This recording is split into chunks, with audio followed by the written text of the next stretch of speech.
지금 이 시간 가장 따끈따끈한 시사 이슈를 가장 쉽게 가장 흥미롭게 소개해드립니다. 정상근의 정상근무 이상무 정상근 기자 나오셨어요. 어서 오세요. 네, 안녕하십니까. 네. 오늘 마녀님 저희가 의도한 건 아닌데 오늘 그러니까요. 어색까지 굉장히 저나 기자님이나 강렬해서 네. 거의 뭐 보색에 가까운 옷을 입고 왔어요. 이렇게 그 보이는 라디오로 같이 있는 거 보니까 당근 같기도 하네요.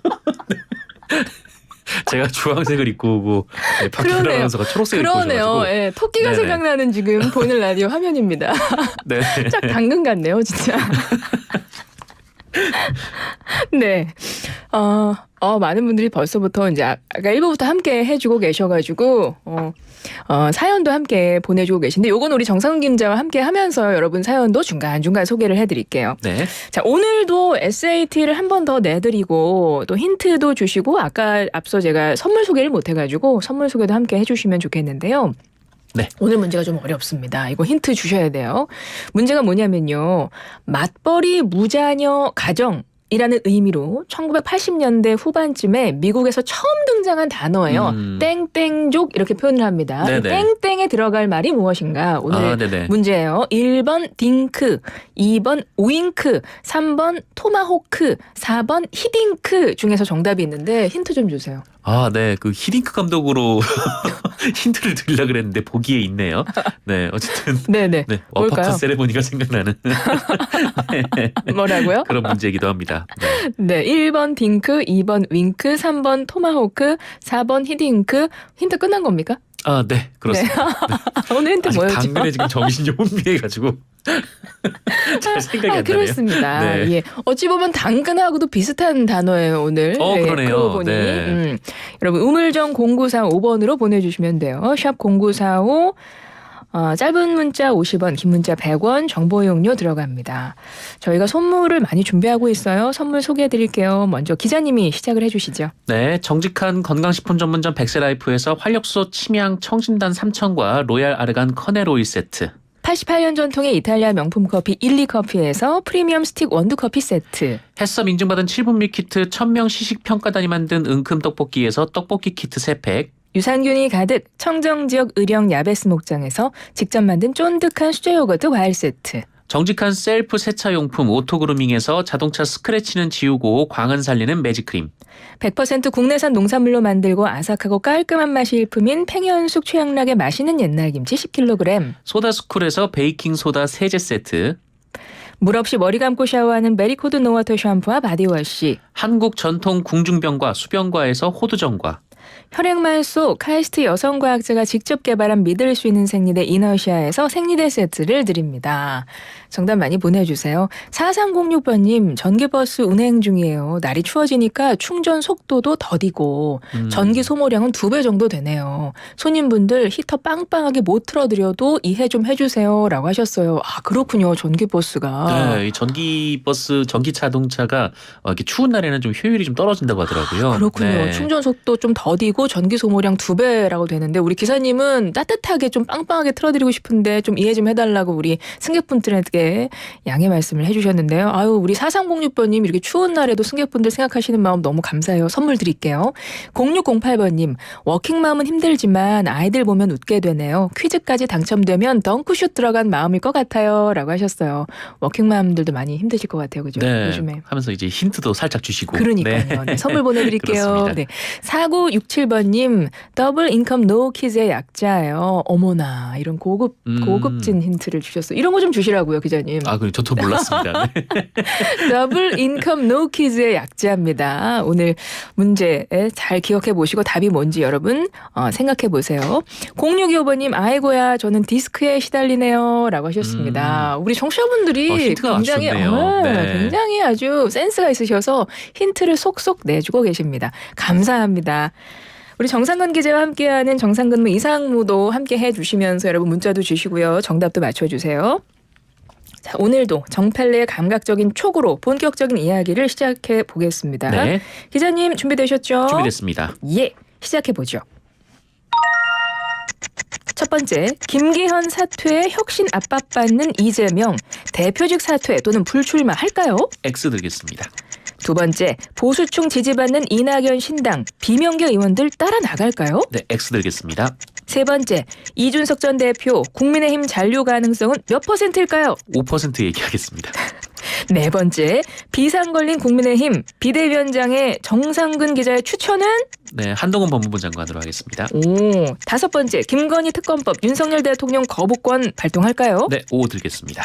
예, 이렇게 해서 5가지 정팔레 촉을 들어봤는데요. 네. 오, XX 5% 한동훈 5 이렇게 해주셨어요. 네네. 한번 하나씩 볼 텐데 이제는 김기현 전 대표가 됐습니다. 그랬죠. 네, 이제 국민의힘 상황은 잠시 후에 짚어보도록 하고 김기현 전 대표가 사퇴하면서 민주당 비명계에서는 이재명 대표의 사퇴 또 비대위 구성 요구하고 있습니다. 과연 이재명 대표 결단할 수 있을지 여쭤봤어요. 사퇴 또는 불출마할까요? 기자님 X라고 하셨어요. 네, 뭐 X를 들었는데요. 뭐 민주당의 위기 또 이재명 대표의 리더십 위기다 뭐 이런 언론의 진단이 이어지고는 있는데 뭐 앞으로 검찰 수사 방향이 어떻게 될지는 모르겠습니다만 뭐 지금 당장은 좀 위기 상황이라 보기는 좀 어렵지 않느냐 좀 이렇게 좀 판단이 되고 있습니다.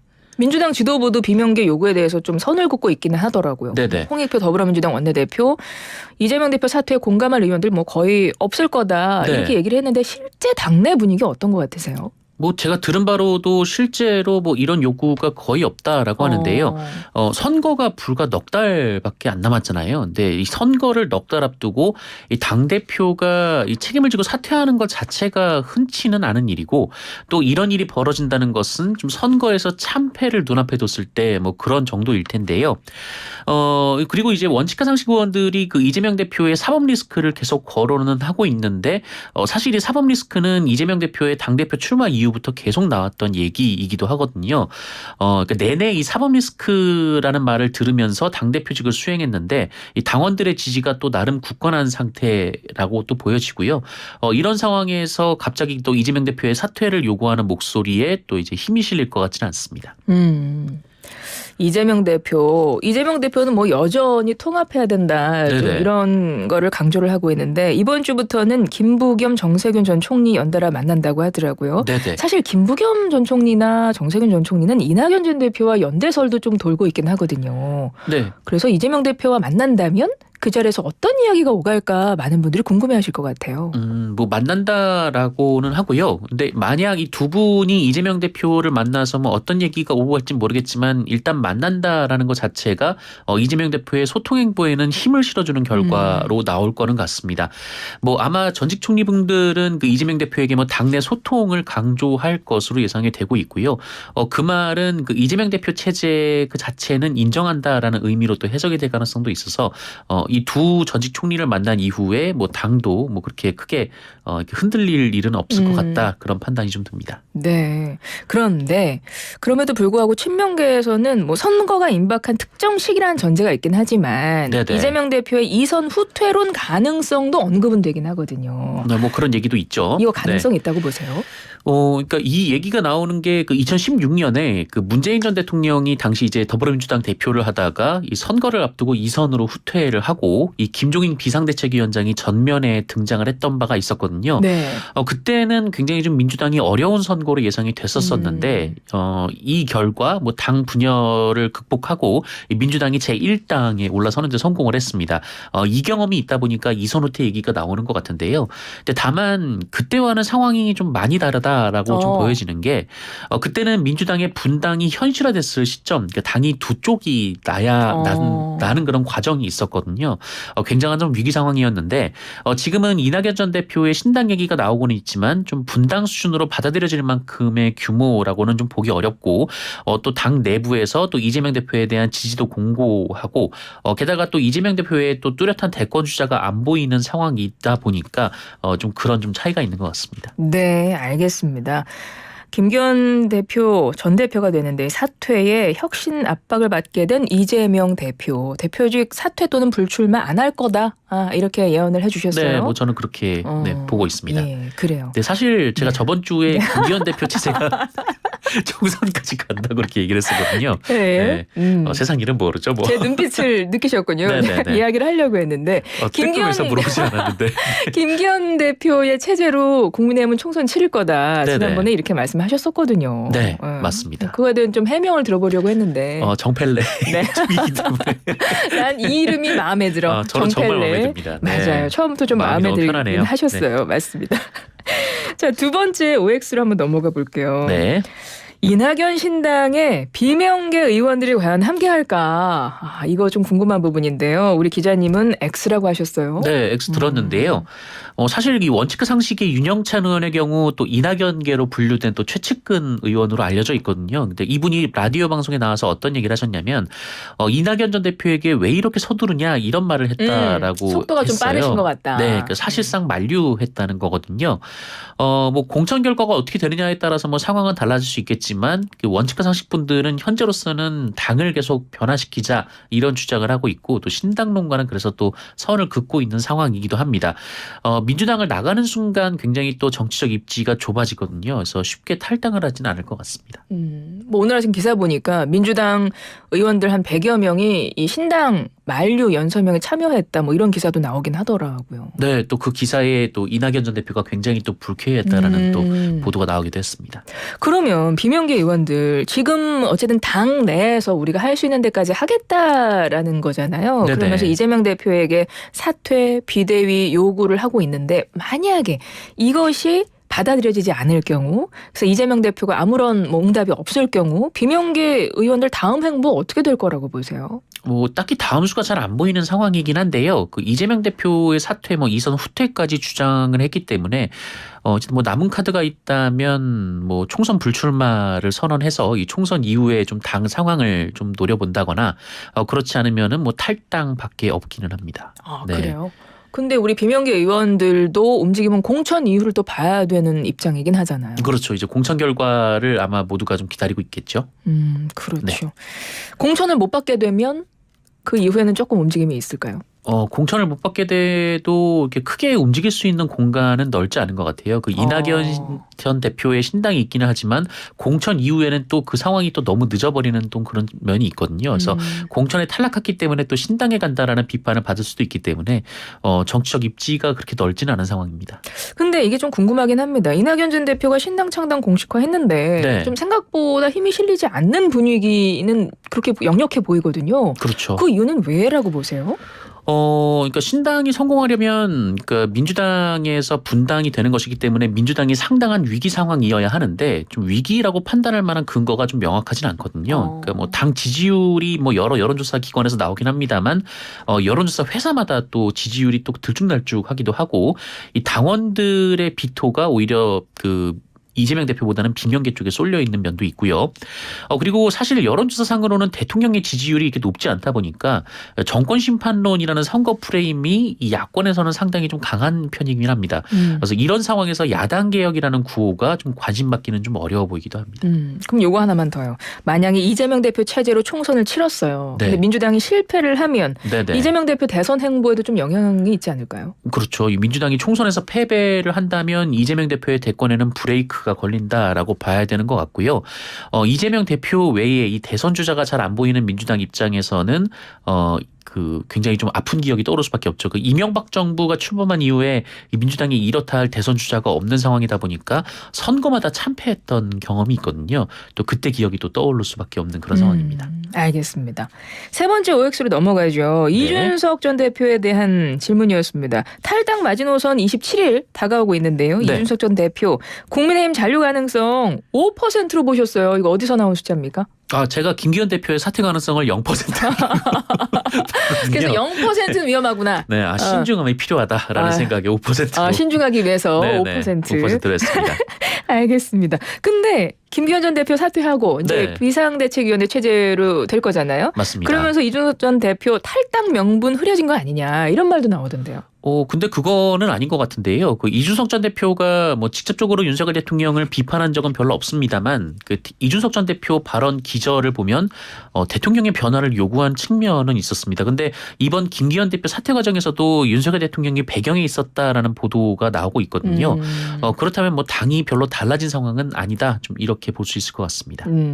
이거는 많은 사람들이 좀 궁금해하는 내용이긴 한데 네. 김기현 전 대표 사퇴 전에 바로 직전에 이준석 전 대표 만났어요. 과연 네네. 무슨 이야기를 나눴을까?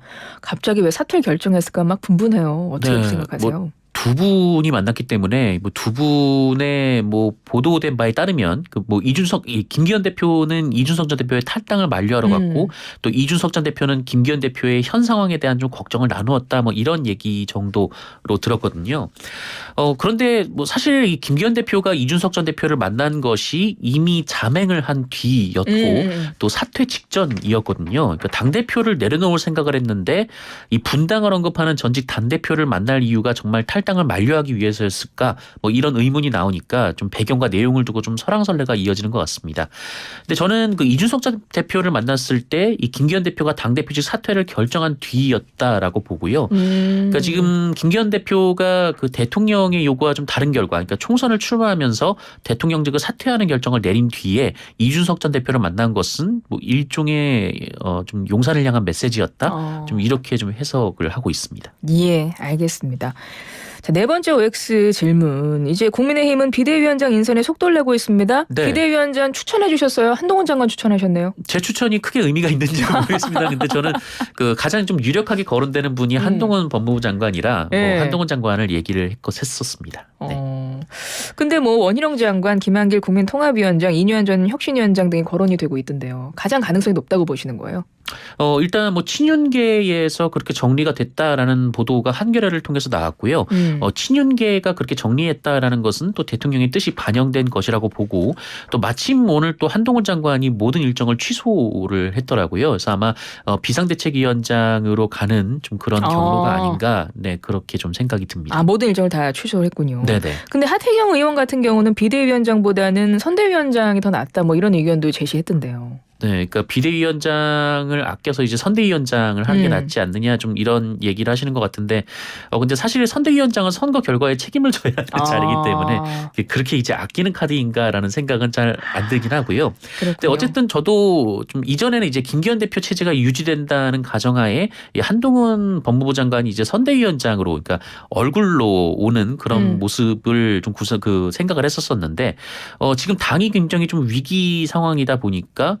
아무래도 이제 차기 대권 주자로서 좀 지지율이 국민의힘에서는 가장 높은 한동훈 법무부 장관이 가능성이 제일 높아 보이는 그런 상황입니다. 알겠습니다. 1분 안에 좀 마무리를 해야 되겠네요. 네. 끝으로 김건희 여사 특검법, 윤 대통령의 거부권 행사 여부인데요. 네네.